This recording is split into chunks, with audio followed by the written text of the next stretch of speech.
सभी साथियों को नमस्कार प्रणाम। मैं राहुल गोरखपुर से आज आप लोगों के सामने मैं उपस्थित हूं एक महत्वपूर्ण विषय को लेकर के।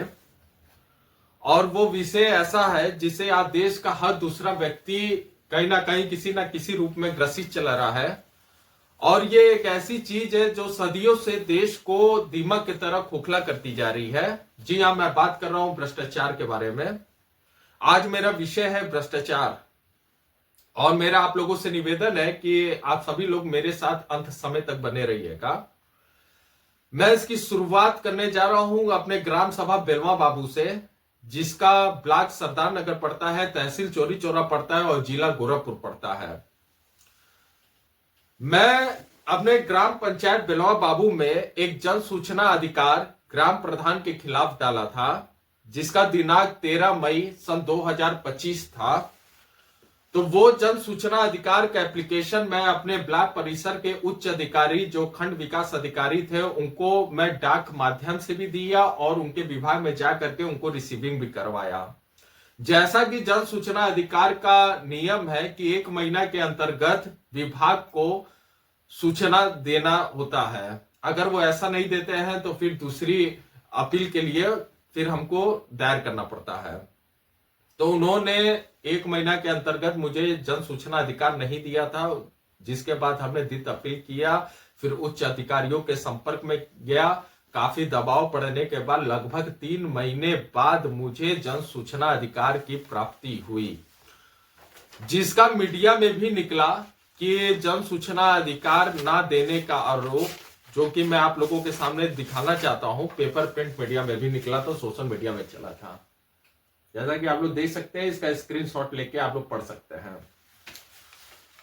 तो अब मैं अपने विषय पे आता हूं कि जब मैं 13 मई सन 2025 को अपने ग्राम सभा के विकास कार्यों को लेकर के जन सूचना अधिकार जो डाला था, तो वो मैं इस प्रकार से मांगा था अपने ब्लॉक सरदार नगर से कि उपरोक्त पंचायत को वर्ष 1/4/2021 से वर्ष 1/4/2025 के बीच में कुल कितनी राशि का आवंटन किया गया तथा राशि का ब्यौरा निम्नलिखित विवरण के साथ दें। राशि किस वर्ष आवंटित की गई, कार्य का नाम संक्षिप्त विवरण जिसके लिए कौन से वर्ष किया गया, कार्य के रेखा चित्र की प्रमाणित प्रतिलिपि, कार्य के लिए स्वीकृति राशि, कार्य स्वीकृति होने की तिथि, कार्य शुरू होने की तिथि, कार्य समाप्त होने की स्थिति अथवा चालू कार्य की स्थिति, कार्य कराने वाली एजेंसी का नाम, कार्य के लिए ठेका किस दर पर दिया गया, कितनी राशि का भुगतान किया जा चुका है। तो हमने इस तरीके से उनसे जन सूचना अधिकार मांगा था। तो काफी दबाव के बाद जब उन्होंने डाक के माध्यम से मुझे जन सूचना अधिकार दिया, तो उनका इस तरीके से कागज आया, जो कि मैं आप लोगों को दिखाना चाहता हूं। ये देखिए, इसका आप लोग स्क्रीनशॉट ले सकते हैं और पढ़ सकते हैं। ये टोटल फर्जी कागज, बिना प्रमाणित किया गया कागज, बिना हस्ताक्षर का कागज ये मुझे दिया गया। अच्छा, जो दिया गया उसमें भी इन्होंने क्या लिखा है कि आप द्वारा जन सूचना अधिकार अधिनियम 2005 के अंतर्गत ग्राम पंचायत बेलवा बाबू में किए गए कार्यों के बारे में सूचना मांगी गई है। संपूर्ण सूचना पंजीकृत डाक से आपको प्रेषित किया जा रहा है। सूचना का विवरण निम्नवत है, जो कि इस प्रकार है। उन्होंने लिखा है पत्र के साथ संलग्न है, पत्र के साथ संलग्न है, पत्र के साथ संलग्न है, पत्र के साथ संलग्न है, पत्र के साथ संलग्न है। पूरा काम उन्होंने कह दिया संलग्न है। और उसके बाद उन्होंने लिखा है कि कार्य कराने वाली कोई एजेंसी नहीं है, ग्राम पंचायत स्वयं कार्यदायी संस्था है, कोई ठेका प्रथा में यह कार्य नहीं किया गया है, पत्र के साथ संलग्न है। ठीक है महोदय, मैं आपके बात को स्वीकार कर रहा हूं, लेकिन मुझे एक बात समझ में नहीं आ रही है कि आपका विभाग जो ग्राम पंचायत राज विभाग है, उसका ये कागज है जो कि मुझे आप ही के द्वारा प्राप्त हुआ है। आप लोग इसका फोटो ले सकते हैं, स्क्रीनशॉट ले सकते हैं और इसको बाकायदा लोग पढ़ सकते हैं। इसमें लिखा हुआ है कि शर्त एवं प्रतिबंध, जैसा कि ये है, आप लोग इसका स्क्रीनशॉट ले सकते हैं, पढ़ सकते हैं। इसमें लिखा गया है कि कार्य प्रशासनिक एवं वित्तीय तथा तकनीकी स्वीकृति की सीमा में ही कार्य किया जाए। मस्टरोल निर्धारित प्रारूप पर तैयार किया जाए तथा माफी के आधार पर भुगतान किया जाए। मजदूरों को मजदूरी भुगतान साप्ताहिक किया जाए। कार्य का उल्लेख नोटिस बोर्ड पर अनिवार्य रूप से अंकित किया जाए। कार्य प्रारंभ होने से पूर्व कार्य होते हुए तथा कार्य पूर्ण होने के प्रत्येक कार्य का फोटोग्राफ प्रस्तुत किया जाए। और इसमें स्पष्ट अक्षरों में लिखा है कि सामग्री क्रय 1 लाख से अधिक टेंडर से काम किया जाए और 1 लाख से कम 20,000 से अधिक कोटेशन द्वारा कार्य किया जाना सुनिश्चित किया जाए। तो महोदय मुझे एक बात समझ में नहीं आ रहा है, एक तरफ आप कह रहे हैं कि ये कोई कार्यदायी संस्था नहीं है, ना ये ठेका दर पे ये काम गांव के विकास का किया गया है, तो आपके पंचायती राज विभाग में जो ये आपका शर्त नियम जो लिखा है ये क्या चीज है? यानी आप लोग मिल के जो है सरकार को बेवकूफ बनाने का कार्य कर रहे हैं, और इसलिए बेवकूफ बनाने का कार्य कर रहे हैं क्योंकि आपके अंदर भ्रष्टाचार एकदम चरम सीमा पे घुस चुकी है। दूसरी बात मैं आप बताना चाहता हूं कि इसमें स्पष्ट अक्षरों में लिखा गया है कि कार्य स्थल पर साइन बोर्ड कार्य प्रारंभ होने के समय स्थापित किया जाए। मैं बताना चाहता हूं कि हमारे ग्राम पंचायत बेलवा बाबू में जितने भी कार्य हुए हैं एक भी जगह साइन बोर्ड नहीं लगा हुआ है। और क्यों नहीं लगा हुआ है? क्योंकि अगर साइन बोर्ड लग जाता तो जनता जागरूक हो जाती कि इतने रुपए इतने लागत से ये कार्य हुआ है, जनता को विश्वास हो जाता। लेकिन उसमें इतने चरम सीमा पे भ्रष्टाचार किया गया है कि जनता समझ ही नहीं पाई कि कितने का ये कार्य हुआ है, कितने का नहीं हुआ है। ये सब चीज होने के बाद अब मैं दूसरी बातों पे मैं आ रहा हूं कि जब ये जन सूचना अधिकार जो कि हमने 2021 से 2025 के बीच में जो हमने मांगा था, उसमें ब्लॉक ने मुझे मात्र 2021 से लेकर 2022 तक का भी, वो भी आधी अधूरा सूचना, वो भी कुछ फर्जी तरीकों से, बिना प्रमाणित के, बिना हस्ताक्षर के, बिना दिनांक के मुझे दिया गया। तो जैसा कि मैं जब इनके कागज जब मेरे पास आया तो मैं सोचा कि डीएम महोदय से जो भी कागज आया तो उसी की जांच करवाई जाए। तो लगभग जब मैं उसका राशि जब मैं जोड़ा तो इन्होंने सिर्फ मुझे 71 लाख रुपया का सिर्फ इन्होंने ब्यौरा दिया। तो जब मैं डीएम महोदय के पास जांच के लिए जब मैं गया तो डीएम महोदय ने जांच अधिकारी को नियुक्त किया, जो कि दिसंबर में गोरखपुर जिले से 2 जांच अधिकारी आए थे, जो कि डीएम महोदय का इसमें आदेश को लेते हुए आए थे। और मैं आप लोगों को दिखाना चाहता हूं, जैसे कि यह है, आप लोग इसका स्क्रीनशॉट ले सकते हैं, पढ़ सकते हैं। इसमें डीएम महोदय ने स्पष्ट अक्षरों में लिखा है कि जब भी जांच अधिकारी यहां पे ग्राम पंचायत बेलवा बाबू में कार्यों का निरीक्षण करने आएंगे तो उस समय सरदार नगर ब्लॉक के जो खंड विकास अधिकारी है उनको जांच के समय अपनी उपस्थिति दर्ज करवानी होगी। उन्होंने स्पष्ट अक्षरों में लिखा है कि सहायक अभियंता ग्रामीण अभियंत्रण विभाग गोरखपुर द्वारा अधिशासी अभियंता ग्रामीण अभियंत्रण विभाग गोरखपुर को इस आशय के साथ जांच के समय अपना तकनीकी सहयोग प्रदान करने का कष्ट करें। महोदय मैं बताना चाहता हूं, जब मेरे जांच अधिकारी यहां पे जांच करने आए थे तो हम लोग बेहा बन चुके थे, क्योंकि हम लोग तकनीकी सहयोग उनसे मांगते रह गए ताकि मिट्टी की खुदाई हो सके, ईटा को देखा जा सके, लेकिन कोई भी अधिकारी वहां पे तकनीकी सहयोग लेके खड़ा नहीं हुआ था।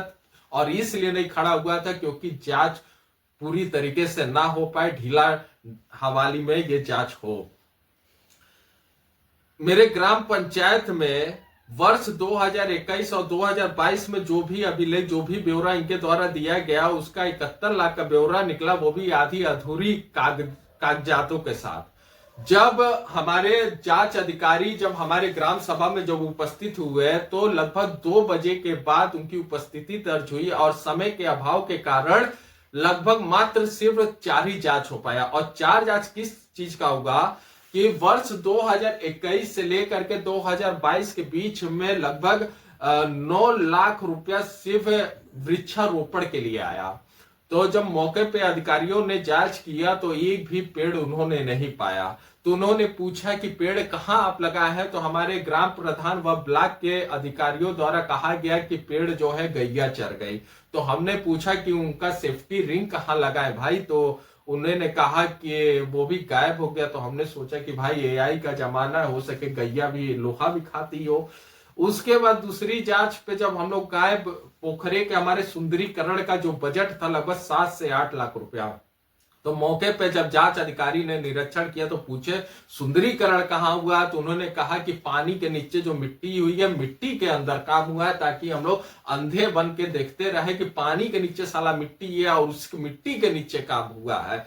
तो वहां पे भी अधूरा पाया गया। उसके बाद आरसीसी रोड का काम आया। आरसीसी रोड का जब मौके पे अधिकारी द्वारा जब निरीक्षण किया गया तो पता चला वहां पे आरसीसी रोड ना होके खड़ंजा है। तो पूछा गया ग्राम प्रधान और सचिव से कि ये आरसीसी रोड कहाँ है, तो उन्होंने कहा कि साहब हमने तो बालू मटेरियल सामग्री सभी चीज गिराया था, लेकिन मोहल्लों वालों ने चुरा ले गया। तो मैं पूछना चाहता हूं कि भाई आपने इसका जवाब जो है, इसकी सूचना जो है आपने शासन प्रशासन को दिया था कि नहीं दिया था? तो ऐसा नहीं दिए थे क्योंकि सामग्री गिरी नहीं थी, और गिरी भी होगी तो हो सके भाई प्रधान जी अपने विकास में लगा लिए हो, अधिकारी अपने विकास में लगा लिए हो, क्योंकि एआई का जमाना है साहब, कुछ भी हो सकता है।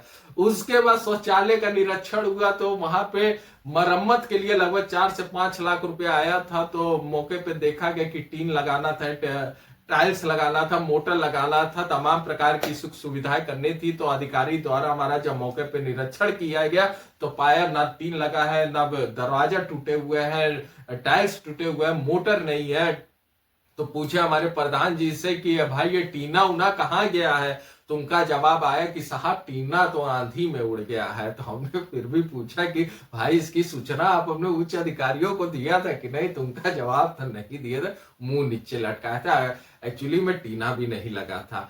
तो मेरे कहने का पूरा मतलब यह है कि अगर 1 वर्ष का इन्होंने ब्यौरा दिया और 1 वर्ष में 9 लाख रुपया सिर्फ वृक्षारोपण के लिए आ रहा है, तो ऐसा माना जा सकता है कि विगत 5 वर्षों में 25 से 30 लाख रुपया सिर्फ वृक्षारोपण के लिए आया हो। लेकिन ये मैं 100% मैं कह रहा हूं कि मेरे ग्राम सभा में एक भी पेड़ नहीं लगा है। अब भले ही जांच करवाने के बाद चोरी छिपे लगा दिया गया हो। मात्र 4 जांच में चारों अधूरापन जांच मिला और भ्रष्टाचार इतने चरम सीमा पे हुआ कि जिसका कोई हद हिसाब नहीं है। और ब्लॉक ने मुझे यह बताया है कि आपके ग्राम पंचायत बेलवा बाबू में लगभग 4 करोड़ या करोड़ों रुपया का आगमन हुआ है, राशि का आवंटन हुआ है। तो मैं उनसे पूछना चाहता हूं कि साहब हमारे ग्राम पंचायत में जहां तक मैं जानता हूं कि 10 लाख रुपए का काम नहीं हुआ, बाकी का करोड़ों रुपया हुआ तो हुआ क्या? और आपको इसका जवाब देना पड़ेगा, क्योंकि ये पैसा आपका नहीं है, ये पैसा जनता का है, ये पैसा सरकार का है और ये संघर्ष का पैसा है, और इस पैसे का आप लोगों को जवाब देना पड़ेगा। मैं आप लोगों को एक और सूचना देना चाहता हूं कि मेरे ग्राम पंचायत बेलवा बाबू में इस तरीके का भ्रष्टाचार हुआ है कि मेरे ग्राम पंचायत में जो मनरेगा में जो व्यक्ति काम कर रहा है और वो व्यक्ति काम कर रहा है जो उस काबिल नहीं है, उसका नाम मनरेगा की लिस्ट में चला गया है और उसके खाते में पैसा आता है, और जिसका मेरे पास प्रमाण भी है। उसके घर में लोग नौकरी कर रहे हैं, उसके पास जायदाद भी है, प्रॉपर्टी भी है, तब भी उसके नाम पे जो है कि पैसा आता है। खैर ये नियम है, मैं मान सकता हूं, लेकिन ये भी नियम होना चाहिए कि जो वास्तविकता रूप में जो दबा कुचला व्यक्ति है, जो गरीब व्यक्ति है, जिसका नाम वास्तविकता रूप में मनरेगा में होना चाहिए, हकीकत में उसका नाम नहीं है। और क्यों नहीं है? क्योंकि हमारे ग्राम प्रधान को या अधिकारियों को उनसे कोई लाभ मिलने वाला नहीं है, और जिसका नाम पड़ा हुआ है, जो उस लायक नहीं है, वहां पे मिली जुली भागत चलती है, वहां पे 50-50 का खेल चलता है। बाकी आप लोग समझ गए होंगे। कुल मिला जुला के मैं आप लोगों को अवगत कराना चाहता हूं कि ग्राम पंचायत में सरकार द्वारा इतने राशि का, इतने विकास का पैसा दिया जाता है, स्वास्थ्य को लेकर दिया जाता है, मच्छर के दवाई के लिए हर 6 महीना में पैसा दिया जाता है, डस्टबिन का पैसा दिया जाता है, मरम्मत, नाली, आरसीसी, सौर ऊर्जा, शिक्षा का पैसा दिया जाता है। लेकिन मुझे पूरा विश्वास है कि इन पैसा का आप लोगों को लाभ नहीं पहुंचा होगा। और अभी आप लोगों को मैं एक जानकारी देना चाहता हूं कि मेरे ग्राम पंचायत बेलवा बाबू में मात्र 4 महीना पहले जो है एक बहुत महामारी फैली थी, जिस हर दूसरा व्यक्ति का प्लेटलेट गिरते जा रहा था, हर लोग मलेरिया के शिकार हो गए थे, जिसका श्रेय मैं अपने ग्राम प्रधान को देता हूं, अपने ब्लॉक के अधिकारियों को देता हूं, क्योंकि इनको पैसा मिलता है दवा छिड़काने के लिए, बीमारी से बचाने के लिए। लेकिन ये पैसा भी लोग गमन कर जा रहे हैं। हमारे ग्राम पंचायत का हर दूसरा व्यक्ति ये मौत के मुंह में से निकला हुआ है, क्योंकि उसका जिस तरीके से इतने गंभीर बीमारियों से वो जूझ रहा था, जिसका इलाज होना संभव नहीं था, लेकिन फिर भी कुदरत की करिश्मा थी कि वो बच गया। अब मैं चौथी पांचवी बात पे ये आता हूं कि ये तो रहा मेरे ग्राम पंचायत बेलवा बाबू की भ्रष्टाचार का लीपापोती जो इन्होंने दिया है, उसका मैं खुलासा कर रहा हूं। लगभग जहां तक मैं जानता हूं कि सरदार नगर ब्लॉक में लगभग 58 जो है ग्राम सभा पड़ते हैं, और 58 ग्राम सभा में जब एक ग्राम सभा की ये स्थिति है, तो जहां तक मैं जानता हूं कि 58 ग्राम सभा की क्या स्थिति होगी। और आप लोगों को शायद ही पता होगा कि अगर एक ग्राम पंचायत से इतने रुपए का अगर घोटाला हो रहा है, तो 58 ग्राम सभा से कितने रुपए का घोटाला हुआ होगा, जिसकी आप कल्पना भी नहीं कर सकते। और ये भी घोटाला मात्र सिर्फ 5 वर्षों में किया गया है। ये बड़ी ताजुब की बात है। खुशी की बात यह है कि ये जो भी अधिकारी या जो भी लोग इस तरीके का कार्य किए हैं, ये मुख्यमंत्री के शहर में किए हैं, और ये बच नहीं पाएंगे। क्यों नहीं बच पाएंगे? क्योंकि ये जितने अपने आप को होशियार समझ रहे हैं, वो उतने होशियार नहीं है, क्योंकि इन्होंने अपना ब्यौरा देके खुद ही ये फंस गया है।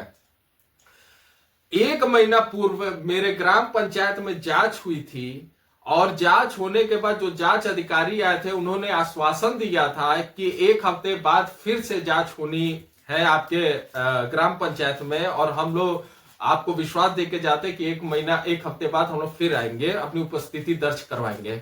लेकिन पता नहीं क्या हुआ है कि यार लगभग 1 महीना से ऊपर बीत गया है, हमारे जांच अधिकारी भी अपनी उपस्थिति नहीं दर्ज करवा रहे हैं। मुझे कुछ समझ में नहीं आ रहा है कि आखिर ये मामला चल रहा है, आखिर ये क्या चल रहा है। दूसरी चीज, कहीं ना कहीं मुझे ऐसा आभास हो रहा है कि कहीं दूसरे व्यक्ति को अपने गलती सुधारने का ये अवसर या ये मौका तो नहीं न दिया जा रहा है। हो सकता है भाई दिया जाता हो। अंत में मैं यही कहूंगा आप लोगों से कि हमारे ग्राम पंचायत में लगभग करोड़ों रुपए का घोटाला हुआ है, और बहुत चरम सीमा पे घोटाला हुआ है। और इसको देखते हुए मैं प्रदेश के यशस्वी मुख्यमंत्री पूज्य योगी आदित्यनाथ महाराज जी से निवेदन करता हूं कि महाराज जी आप इस पे, और महाराज जी ये मामला आपके संज्ञान में भी है जैसा कि, और मैं फिर से आपसे निवेदन करता हूं कि महाराज जी इस पे आप एक टीम गठित करिए, और जो भी अधिकारी इसमें दोषी पाए जाए उनके प्रति आप इतनी कठोर कार्रवाई करिए कि आप उनको सस्पेंड ना करके आप उनको बर्खास्त करिए। साथियों, थोड़ा विलंब होते जा रहा है ये जांच में। 1 महीना से मेरा भी हौसला जो है थोड़ा गिरते जा रहा है। लगातार मैं भी अधिकारियों के संपर्क में हूं। अधिकारी लोगों का कहना है कि मैं कल आऊंगा, परसों आऊंगा, लेकिन ऐसा करते करते 1-1.5 महीना बीतते गया है। तो कहीं ना कहीं मुझे भी एक उम्मीद थोड़ी कम दिखाई दे रही है। खैर, अब जांच होती है कि नहीं होती वो तो अलग का मामला है। मेरी जो भी बात थी हमने आपके पास रख दिया है। लेकिन बस अंत में यही बात मैं कहूंगा कि जब हमने छेड़ी दिया है तो इसको पूरा किया जाएगा। एक उम्मीद है और एक विश्वास है, आप लोगों का प्यार है, और भ्रष्टाचार के खिलाफ आवाज उठाना ये हम लोगों का अधिकार है। और इसके ये जो जन सूचना अधिकार है ये भी एक हम लोगों का संवैधानिक अधिकार है। ये प्रत्येक व्यक्ति को अपने ग्राम पंचायत या किसी भी सरकारी विभाग में उनको अपने विकास के कार्यों को जानने का अधिकार है, जो कि हमें सरकार ने दिया, हमें संविधान ने दिया है, और इसका लाभ उठाना चाहिए। और बस मैं यही अंत में कहूंगा कि ये कहावत जो है कि युद्ध नहीं जिनके जीवन में वो भी बड़े अभागे होंगे, या तो प्रण को तोड़ा होगा या तो फिर रण छोड़ के भागे होंगे। तो मैं उनसे कहना चाहता हूं कि जब रण में कूदी गया हूं तो छोड़ूंगा नहीं, अंतिम समय तक लड़ता रहूंगा, चाहे जो हो जाए, चाहे हार हो चाहे जीत हो, लेकिन लड़ूंगा और निश्चित है जीत अपनी होगी। इसी के साथ मैं अपनी बातों को समाप्त करता हूं। बस आप लोग धैर्य रखिए, और ये बस जान के चलिए करोड़ों रुपए का हुआ है भ्रष्टाचार, और ये बहुत बड़े पैमाने पे हुआ है, और जीत निश्चित है मिलेगी। बहुत बहुत धन्यवाद, नमस्कार, प्रणाम, जय हिंद, जय भारत।